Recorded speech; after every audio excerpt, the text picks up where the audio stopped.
Welcome to Vermont Artists and Authors, where we interview great storytellers and artists from the amazing Green Mountain State. This is episode 13. I'm your host, Barney Smith of StoryComic.com, and we're excited to have with us the acclaimed and distinguished author and former Attorney General, Kimberly Cheney. Kim, thanks for coming on the show. Hello, Barney. Glad to be here. And you're here. You just recently published, as of last February, a memoir book. I did. And we're going to be talking a little bit about that. And so did you start working on this after retirement, when you retired in 2018, or had you been working on this for a while before that? Yes, in that sense. I think the beginning of any book is a story that's kicking around in your head. And sometimes it has different chapters and sometimes a couple stand out. As I got older and wondered what life was all about, I said, well, it's only about stories. There is no other. If you ever meet anybody, you ask them what happened, they'll tell you a story. Right. Very few people go off and tell you about being converted by reading St. Thomas Aquinas and the rest of it. They might do that, but usually it's a story of some life event that they want you to know about. Right. Well, they were rattling around in my head. So right now, your book's available, as we said, it's on rootstockpublishing.com, which is you get this published. So when you initially were looking at getting this book, when you started working on the draft, at what point did you say, all right, so I got something here. How did you get that ball rolling on getting the book actually into like book format instead of, off of the screen? Well, I think anybody that starts writing a book first has a story to tell and they want to tell it. Mm-hmm. And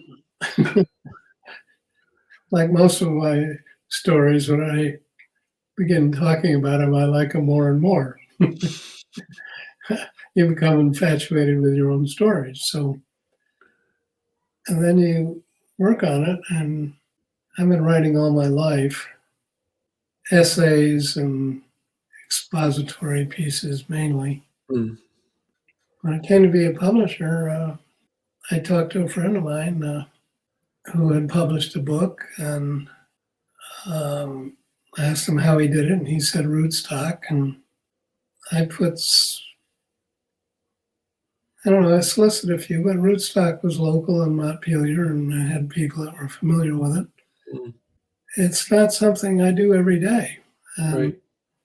It's a whole other industry and a whole other way of life, and not something to do if you've never ever done it before, although I made a history of doing things I'd never ever done before. That wasn't what I wanted to take on. What were some of the things where you knew as a memoir, what were some of those masthead points in your career that you have to dedicate a chunk of this? Well, I like to collect glittering generalities in my spare time. So I think most people are interested in family and then they're interested in their career. Right. And those are the two things that really determine a life. And since stories are all that life is about, I thought those would be good places to sort of write about. Right. Kind of a twin theme of my book. Right. And compare, because as you mentioned before, you said like you'd write essays or as a lawyer and you're not unfamiliar with the written word.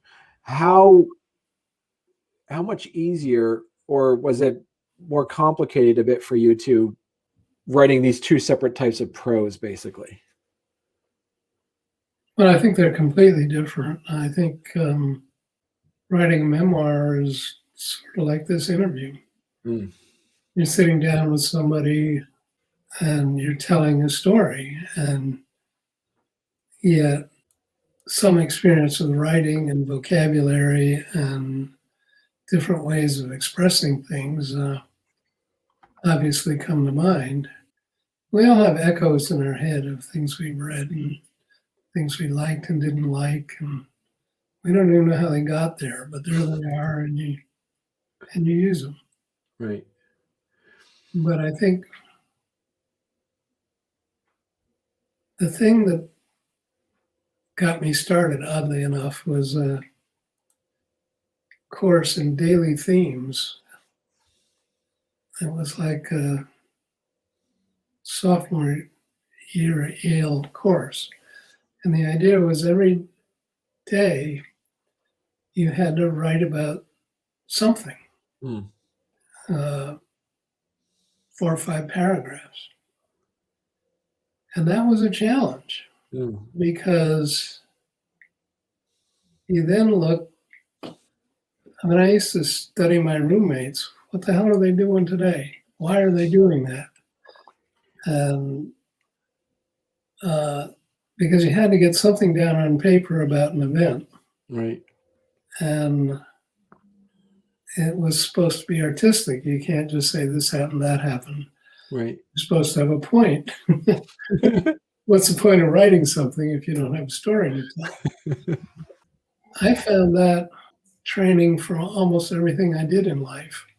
We talked earlier, in your old age, you look back and why am I doing this? And well, it goes back to seeing a scene at a meeting or something. And think about writing 3 or 4 paragraphs about who was being a jerk and who was making sense and what was the outcome, you know? And I think that's the essence of storytelling, and it's a very different discipline than writing a legal brief, arguing from point to point. Yeah. It's over 250 pages. It's 262 pages. So there's a lot of book there, there's a lot of stories. Was there some points where, like you said, I love this, I love what happened to me here? Like there's like some great stories that you wanted to tell, but you had to try to find a way to, as you say, make a moral to it or make a lesson out of it? Or so what were some of those stories that you just you were excited to put down on paper? Well, if you read the book, they're all serendipity. Okay. You just don't know. You wander into a basket of thieves or saints and you don't know the outcome. You're not quite sure how you got there and what you're supposed to do with it. But here's a set of circumstances that are alien to you. Right.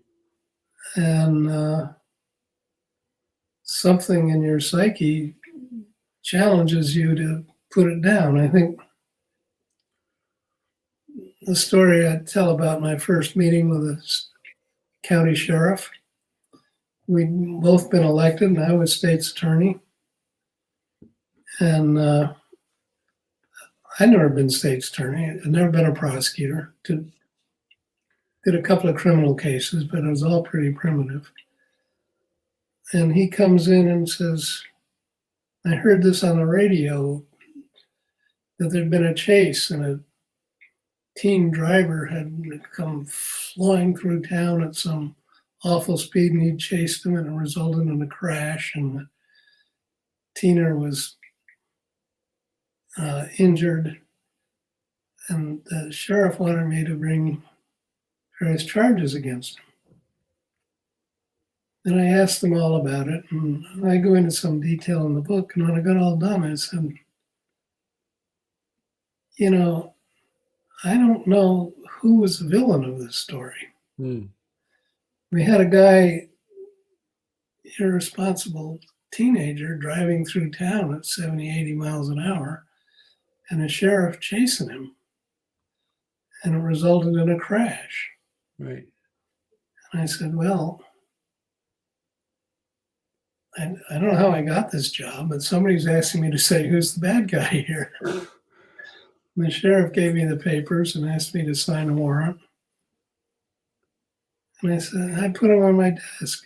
And he looked at me, what are you doing? I said, I can't quite figure out which one of you to charge.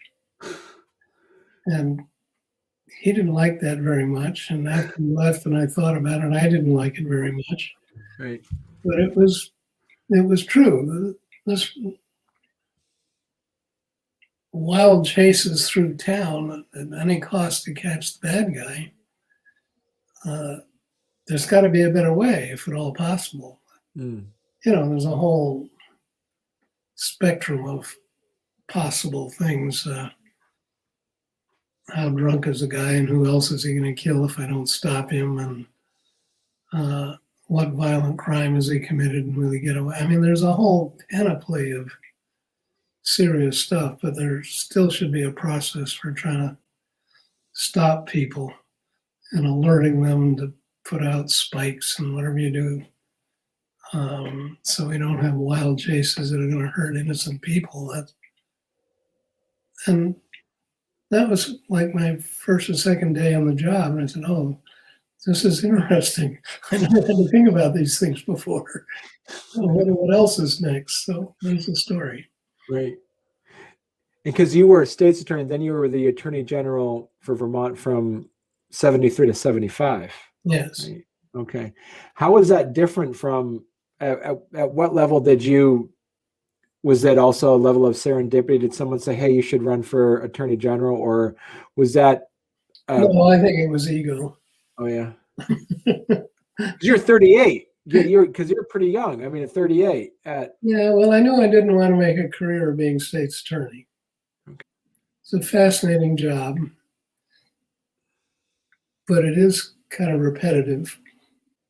And there was an opportunity, and I had a lot of support in the county. Frankly, I enjoyed the support I got from taking a different position on things and finding support and allies. It's amazing when you get an elected job and you say, oh, I can do this, I can do that.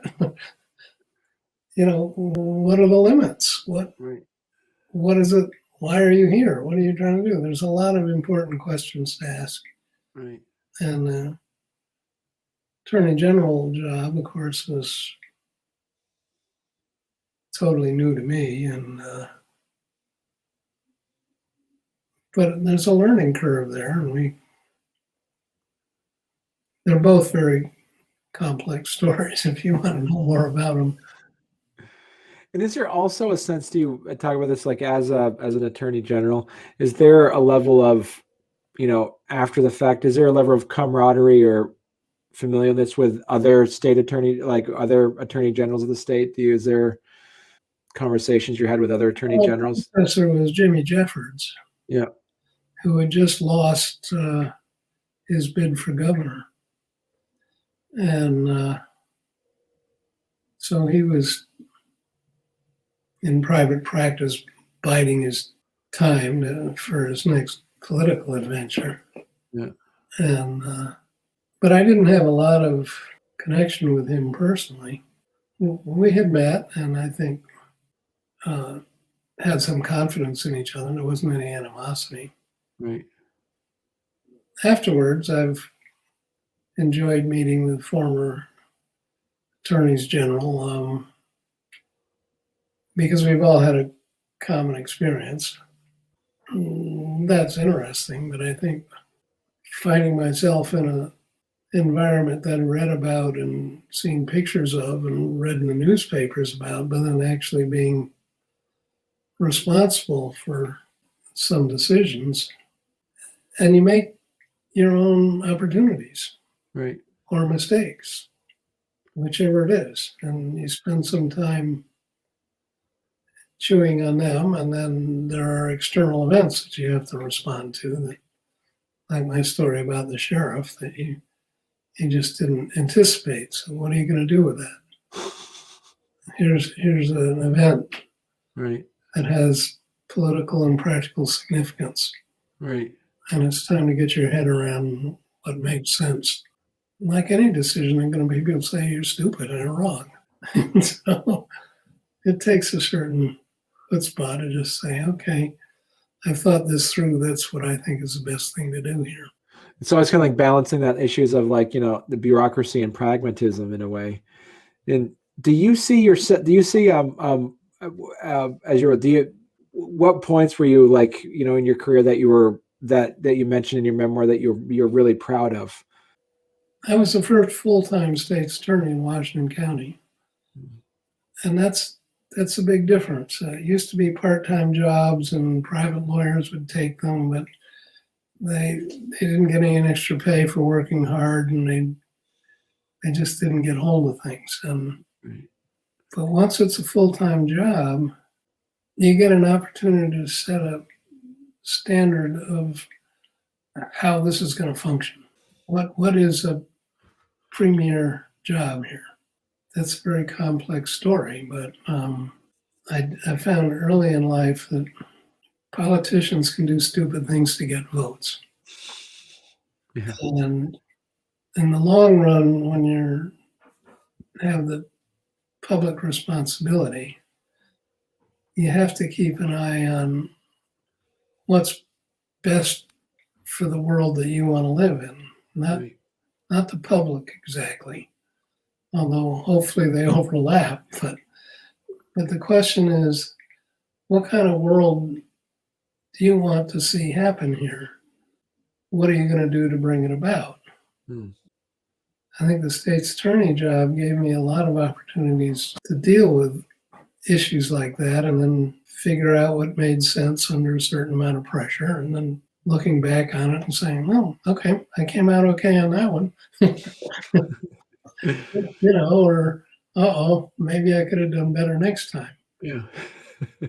But because you when you were in your position, this was around, as we said, from like 73 to 75, when Vermont itself was going through the start of a culture shift from and was it around that time as well when they went from the House of Representatives, and Vermont representatives was going from town specific representation to population? Was that around that time too?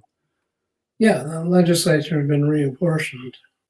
I think it was a renaissance in Vermont, and there were two things that went on: reapportionment and what we call the hippie migration, which I was one of them. But there was an in-migration into the state, and there were a lot of so-called hippies.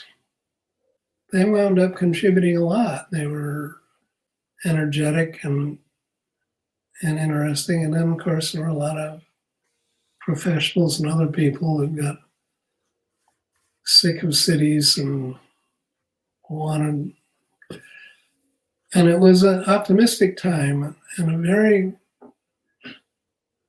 the Vietnam War was going full bore, and Woodstock, love and sex were taking over, and it was culturally a very disturbing time for an awful lot of people.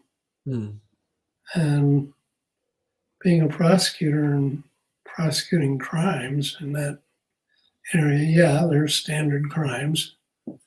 You don't kill people and so forth, but there's also a measure of degree of how you're going to treat things, and part of it's a political eye on what you think the public will stand, but more importantly, it's what you think is the right thing to do, and hope your public will agree with you. It was an exhilarating experience. I really enjoyed doing it. Was there anything that you were not surprised or surprised at that you were either right on or wrong with some any ideas of predictions on how direction? The Vietnam War and the hippie culture and drugs were a serious cultural change. I was not in favor of the war on drugs, even though it came in just as I was state's attorney, and Richard Nixon's invention of the thing. The war on drugs was a big Republican story. I had studied prohibition, and I said, well, this is going to fail. And it's going to do what prohibition always does, which is provoke more crime than it resolves and more corruption. So I had a little bit of a tightrope to walk, because a fair amount of parents with kids in school, when kids were experiencing a whole new cultural shift, had a lot of anxiety. and rightfully they didn't want their kids taking drugs, and they thought some authority should see to it that they don't. Since my parents tried to see to it that I didn't do certain things and I defied them, I said, this isn't going to work. You have to involve the kids, and you have to get people to think about the future and not go down an alleyway in the past of prohibition that is doomed to fail. Right. Well, many years later, it's clear that it did fail. And the whole political dialogue is about rehabilitation and mental health. So, yes, you asked me, am I proud of it? Yeah, I was right about that. And by and large, the people in the county supported me. You know, you have to ride a bicycle down a white strip at high speeds and hope you don't fall off the strip, because there's one side that thinks you're absolutely insane to cater to the drug people, and the other side that says, "Man, you can't make me. I'm just going to do whatever you say." Yeah. The opposite of, and yet you have the prosecution authority. If you want to, you can send people to jail eventually. So you have to ask yourself, is this where we should be going? Maybe this person, maybe not that person. And yet there's something quite illegal about that. There's a law that says what you're supposed to do. It's not like you get elected and you have complete authority to ignore the law.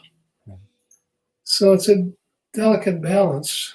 I guess in a larger word, I'd call it justice rather than law. Mm. Those are fascinating experiences, and learning how to manage them is what a politician has to do. That's what politics is all about. So it was a training ground for political skills. Mm. So was there anything that after you went out of there and then you started working on some different boards and committees and stuff, was there anything that you picked up later in your career that you wished you had that knowledge or that expertise while you were the Vermont Attorney General? Well, as you know, I lost my bid for re-election by 500 votes statewide. I don't think there's ever been a closer one, election for the Attorney General. To answer your question directly, I wish I'd had the skills or luck of Patrick Leahy. He was a real mentor to me. He's a brilliant politician. I don't begrudge him that. I think we need good politicians. And it's a skill like anything else. You can't be a good lawyer or a good doctor or a good TV interviewer without some experience and a point of view and a desire to achieve some kind of an outcome that you think is important. Hmm. So I think politics is a very honorable and difficult profession. It's not easy, but it takes a lot of stuff, family, money, and other things that aren't always easy to come by. Yeah.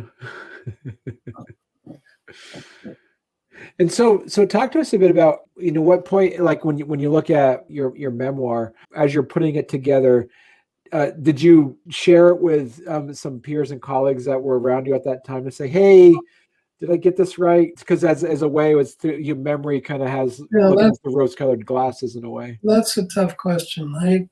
I found a really good editor, Dirk Van Susteren, who had a lot of newspaper experience and actually some lawyers in his family.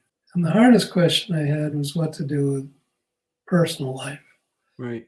Some of which, at the very least, disappointing. He urged me to go ahead and tell that story. It's part of your story. Hemmed and hawed about it. I said, yes, that is part of my story. If you're going to write a memoir, let's get it all on the table. You were being Attorney General at the time when you had a marriage that was coming apart through very odd circumstances. and your wife was about to leave you and you were perfectly happy to have her go, but you had 2 kids and a life to kind of pull together and wonder how you got there. It was a time of a lot of introspection. Right. And it required thinking about, and to put that into a memoir, I think enriched the book. I think in a way, I refer to Dirk as my therapist. He'd look at me and he'd say, well, Kim, yeah, why did you do that? And then how did you feel? Whatever possessed you, etc. Oh, okay, here we go. Buried in most lives are incidents like that, when we look back on them and forget what we can and learn from what we can't, but they're always with us. So since my theme was to tell the story of a life, I said, well, this is a big part of my life. I should put some of that in here. Right. And how much of that did you, as you're writing it down, did you get feedback from your editing friends to say, this reads a little bit too much you got to put in some more inner dialogue, like having some of those self-reflections during those moments? Was that a lot of the things you kind of had to add to it as well? Well, I did get feedback. People said, oh my God, you went through all that? I'd feel sorry for myself. Yeah. And they'd say, but it enriches the story. You should keep it there. It's a cliche, but it passed as prologue. When I married, my wife was pregnant by somebody else who I didn't know. And I had just released a child for adoption. And it was very chaotic. But there we were, as it turns out, in Japan, because I was stationed in Korea at the time. So am I going to send her back? And then what? It was not a happy beginning. And the upshot of it was that both children were released for adoption, and many years later, I essentially was forced to totally rewrite Vermont's adoption laws. And I had the skill to do that because I'd worked in the legislature and had personal experience with it. Making something good out of some things that in the past that weren't very good. I mean, we have all these laws that grow up where people say, oh God, this happened to me, and I want a law to prevent it from happening to somebody else. And the adoption story is in many ways the same. It's very emotional but it's very human. Right. You have to get to know people and who they really are, and you have to push through people's facades and the stories they tell to people to try to appear accepted. But we all have those stories. We don't share them with everybody, but if you've been alive, you're going to have some of those stories. And so I figured, well, that's my life. I should put them in.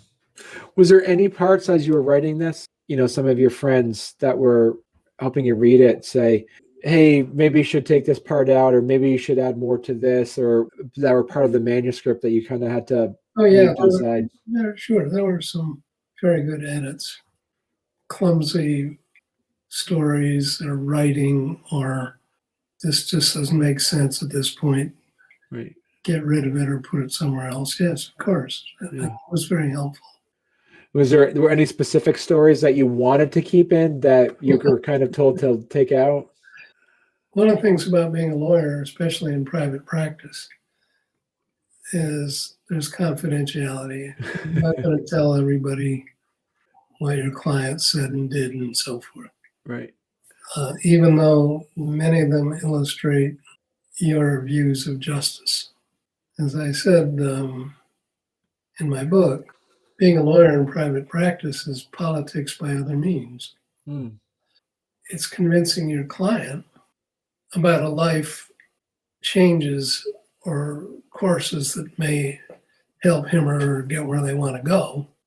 It's also about hopefully convincing judges, other lawyers, that there's an area here where we should work together to improve what we see as justice together.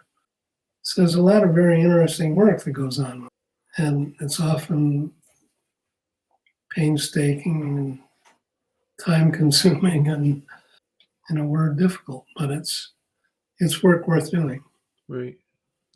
That's interesting when you brought that up, because there is, so you had like maybe some specific stories that you really liked to tell in your private practice, but based off of the fact that, as you say, it's just the, the confidentiality piece, even if you fictionalize the names, someone might recognize the story. Is that what you were worried about too?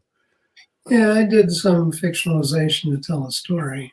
And I think I point out in the book that I've done that from time to time.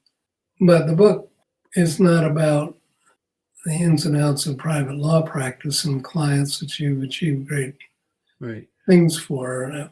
It's mainly about what I regard as achievements in public life.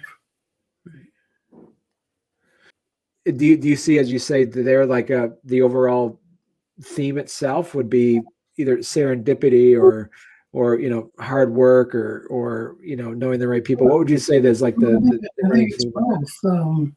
I like Teddy Roosevelt's quotes. When somebody offers you a job, can you do that? Say, sure, I can do that. Then you get the job, and then you got to figure out how to do it. I have no idea how to do it. The spirit with which work should be entertained. I mean, I wouldn't volunteer to do serious surgery,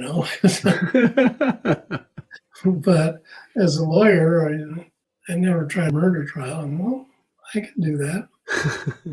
I did modestly well. There wasn't anybody else to do the job, and there you are. So figure it out and do it. And, getting hold of the educational establishment in the time of turmoil when I first came to Vermont. Right. I mean, I totally made that up. They thought they should have a lawyer in the education department, but they never had a lawyer. They never knew what a lawyer would do for education. And there was some chit chat that, the laws are sort of complicated and aren't working very well. Figure that out. So I went to the library and I looked up education laws and said, this is useless. I'm not going to learn anything in the library. They taught you at law school, you go to the library. So I got in my car and I went to every fight I could find about education. Whether it was a new school or some school board that was embattled or state aid fights or whatever they were. Right. And I found, not surprisingly, that people always cited the law as the reason why they were taking the position they did. And a lot of it was nonsense because the law didn't say that at all. But nevertheless, it was safe ground for combatants to say the law required me to do this. Yeah.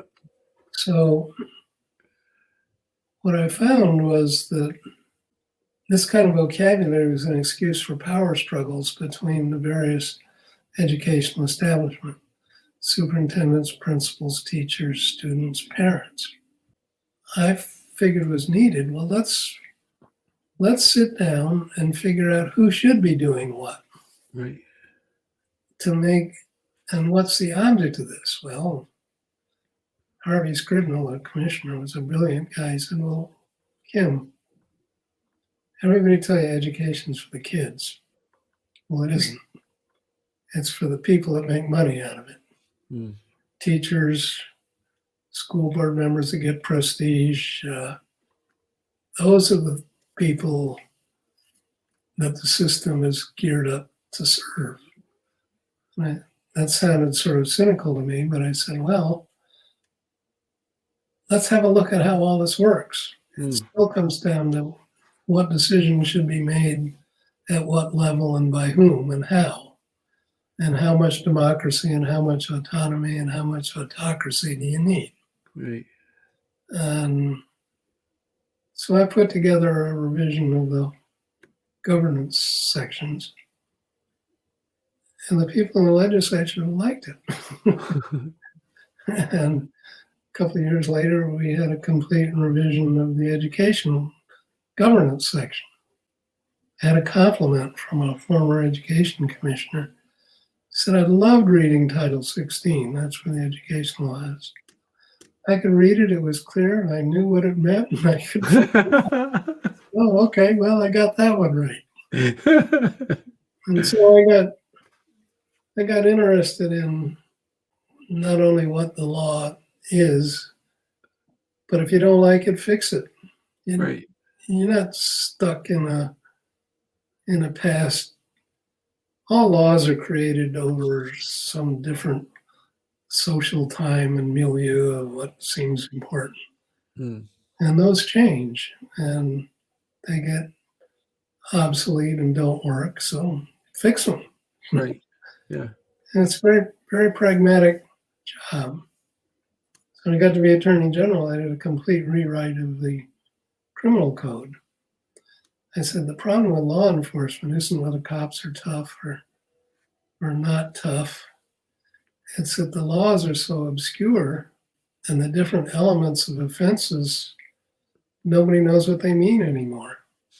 They're old and we got to go read case law for a century ago to find out what the hell they mean. And I said, well, let's just clean this up. And that took a big part of my first year as Attorney General. A complete rewrite of the criminal law isn't something to be done lightly. But I got it done and got it in front of the legislature, got it through the House, and it got to the Senate, and people wanted to tack capital punishment back into it. And we hadn't had capital punishment in Vermont for years, but they wanted to reinstate it. Gary Buckley, who was then the senator and later, I think, lieutenant governor, was a big believer and was helping me out. And we were stalled and it was adjournment time and we weren't going to get this bill through. He proposed what he called the three-eyed witness proposal. Okay, we'll approve capital punishment, but it'll have to be observed by three eyewitnesses. So we called it the three-eyed witness.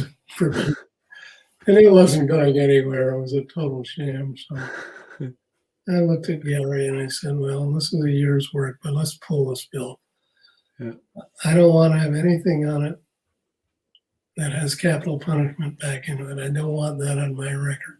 And so we pulled the bill and it died. And as I pointed out, I didn't get a chance to do it again. Yeah. And years later, a lot of the ideas got incorporated into the criminal law piece by piece. Something I thought needed to be done, and I didn't want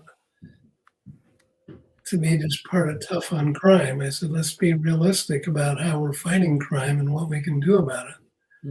Not just scream at people to bang more heads harder, It just didn't seem to me like a productive way to conduct the world. And lo and behold, guess what's happening today? Right. Yeah. It wasn't like I was talking nonsense. It just took a few years for people to understand that I was right. So Kim, let's just show people here your book. So they can get this if they want to through Rootstock Publishing. They could buy it directly, correct? Yeah, it's on Amazon, and any bookstore will get it for you if they don't have it. And as I say, so it's over 262 pages. And I want to say too, and I love the fact that you already have some of this advanced praise on there. Is that something that Rootstock helped you with? Well, those are called blurbs. Okay. You send it to your readers and ask them, can you say something nice about your book? Okay. And I'm proud of the fact that people were so supportive of it. I honestly think it's a good story. Yeah. And one of my friends who's reading said, I like this. It's just like I'm sitting down talking with you about it. I can feel like I was there. Well, this is great. So I'm going to say, Kim, I'm really excited to read this. As we said before we went on the air, I have and also being a native Vermonter, I have a sense of nostalgia of the time when you were there, the transition that Vermont was going through. I mean, you were there at such an integral time in Vermont history, and it's And it's amazing, as you said, to read the book and you're kind of getting a front row seat on history as there. So it's so congratulations on the memoir, being able to share. So I would say too, for anybody that's listening or watching this who is from Vermont, a native Vermonter, or has family in Vermont, this is a great gift to give anybody who wants to add this to their Vermont bookshelf. Well, thank you, Barney. Yeah. I think it's a story for somebody told me high school students should read this book, because so much of life, you make it up as you go along. Get in and do it. Who knows where it'll take you? The one thing we haven't covered is it ends with corruption in the state police. That took years to unravel. In my view, that's why I lost the election, because I couldn't penetrate it.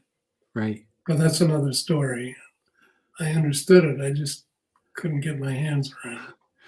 Well, great. Well, thank you very much, Kim. This has been a genuine pleasure to talk with you. And well, good, Barney. Thanks for having me on. I hope that some of your viewers will pick up the book. And I figured out the other day I can make $3 a copy, so I hope you buy a lot of them.